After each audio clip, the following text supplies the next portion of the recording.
If you have around 1.4 million pesos to spend, most people would probably go for the Chinese branded crossover SUVs, but it's nice to know that for those looking for a more established brand, they yet have another option, and it is this car right beside me.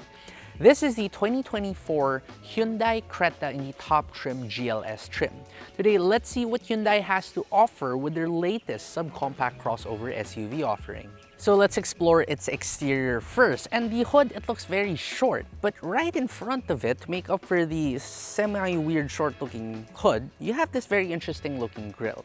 Now, the Hyundai logo is pretty big right here, but obviously that isn't really the star of the show. It's all these geometric patterns that you have on it. And it's also very interesting how the DRLs are kind of just like integrated towards the corners of the hood. Looks very nice. But for your main headlights, which are LEDs by the way, they're located down below, both your high beam as well as your low beam.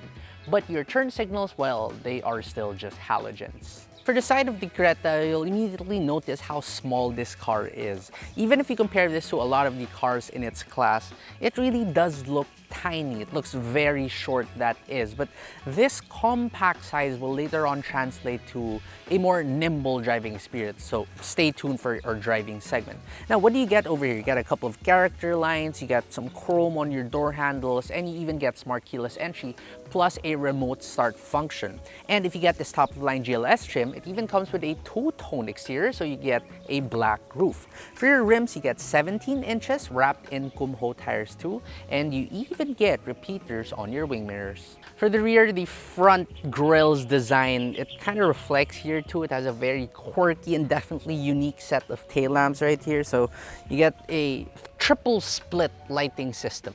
Yeah, it's like 1, 2, there's even this middle tiny thing. Anyway, aside from that, not too much over at the back, just a small spoiler effect. You got a shark's fin antenna and Creta spelled out for you. Oh, also, you don't get any fake exhaust vents by the bottom, which is very rare nowadays. Now, speaking of rare, probably the rarest thing you'd find here is the false floor. So once you raise this up, you will notice that you have a full-size spare tire. It doesn't come with rims though, it's only steelies, but where else do you find full-size spare tires nowadays? Now, for the space back here, it isn't exactly the biggest because the car is pretty small even for its class. However, this is more than enough for a couple of small luggages or maybe just 1 or 2 large suitcases. And in case that's not enough and you don't have rear passengers, you can also fold down those rear seats 60/40. What you have here is only a 1.5 liter inline-4 naturally aspirated gasoline engine, exactly the same as what you would get with the Hyundai Stargazer. And this makes 115 horsepower and 144 Newton meters of torque paired to an IVT. So what that basically is a more intelligent CVT. You'll see that in the drive later on as well. I love the transmission with this car. For fuel economy, since it is still technically a CVT, it's pretty good. In the city, you're doing around 7.5 to 8 kilometers per liter. This is with heavy traffic, and on the highway you can do a pretty impressive 23 kilometers per liter.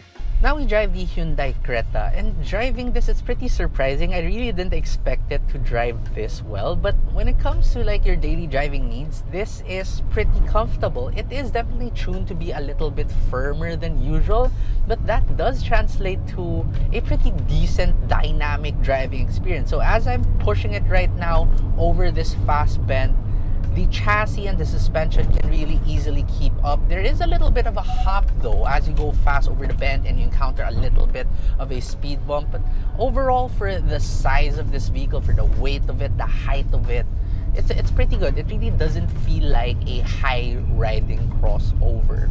Now, for the power here, a lot of the cars in this class, they give you turbocharged gasoline engines, and that's well and good if you want it to drive fast.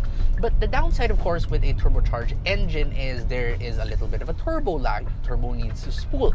But since you have a naturally aspirated engine here inside the Creta, as you step on it, there's a little bit of a transmission delay, but no turbo lag whatsoever. So you get a throttle that's a lot more responsive. You have acceleration that's a lot quicker compared to usual.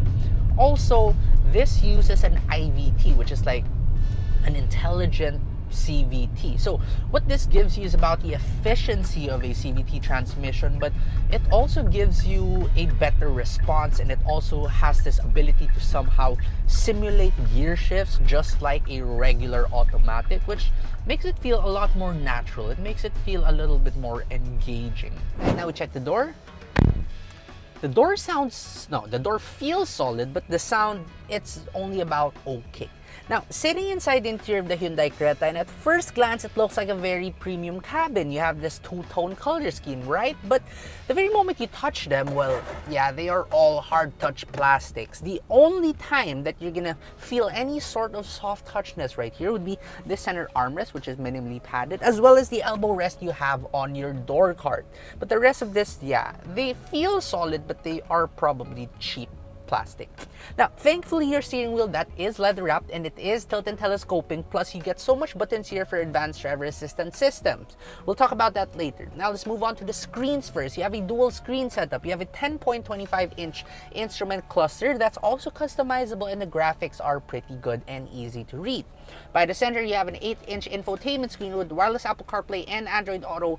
Now, that's all in well, but the issue with it is, like, I've seen this in a lot of Hyundais. It tends to disconnect at times, and it is pretty hard to kind of reconnect your phone. So you kind of just gotta live with that. Now, this same screen displays your 360-degree view camera. Nope, you don't get that. What you get is simply a reverse camera, but at least it's very clear, it's very responsive, and the guiding lines too, they are very accurate. AC system, single zone climate control, nothing too fancy, but below that you get a wireless charging pad.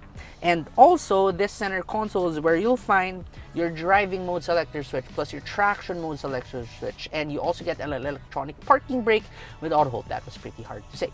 Now, the seats, yes, two-tone, brown and black for this GLS trim, but they are manually adjustable for both the driver's side and the passenger side. So that's a little bit sad, but it's more of a set once and forget kind of thing anyways. But the bolsterings on it, pretty good. The seats, the thigh support are also pretty comfortable.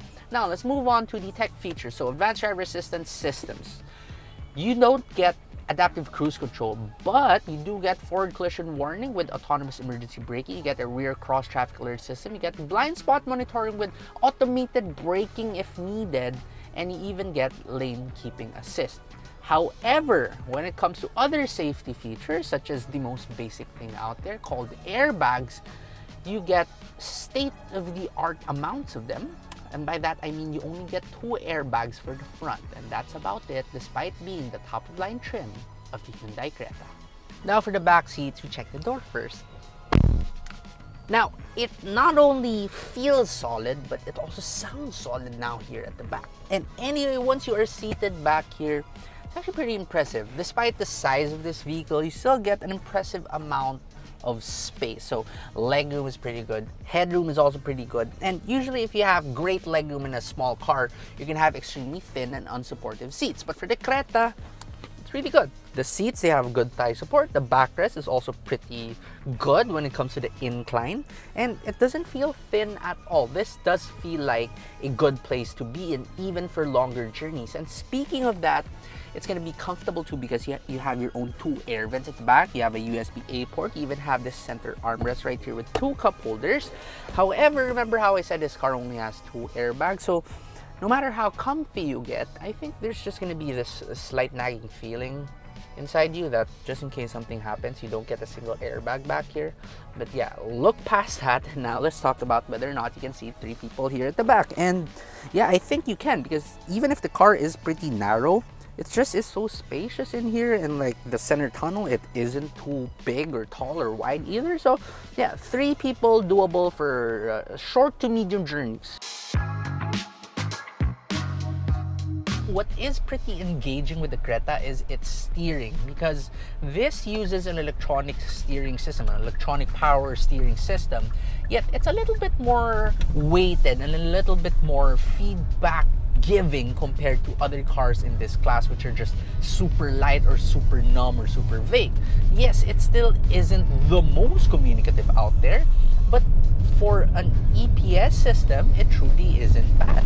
Also, I want to commend the Creta for its NVH suppression, because even if you're going at high speeds, it doesn't really pump in too much outside noise in here, but surprisingly too, despite not hearing that much noise, for some reason you immediately feel like you're going fast. Maybe it's because of the size of it, because it really is pretty small, but also no, because that would only be true if it feels like it's not stable at high speeds, but it also feels stable. It really is a pretty weird sensation. For vibrations, it's also really smooth. Even when you're idling, that 4-cylinder engine barely vibrates. Even when you're running, you barely feel any vibrations. And yes, for harshness, it still is more than comfortable enough. Now for the advanced driver assistance systems, I did say that it doesn't have adaptive cruise control, and yes, that is truly a bummer. However, the other features that it has is more than enough for your daily driving needs too, especially if you're going on the highway. The lane keep assist does a great job of making sure you don't veer out of your lane, but unfortunately, it cannot keep you centered, unlike some cars in this class.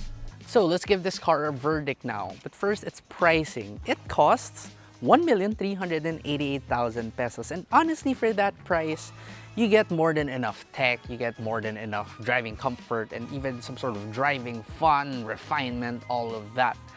However, there's one part of it that truly is pretty hard to justify. It's the fact that it's being sold in 2023 or 2024 with only 2 front airbags and not a single side or curtain airbag.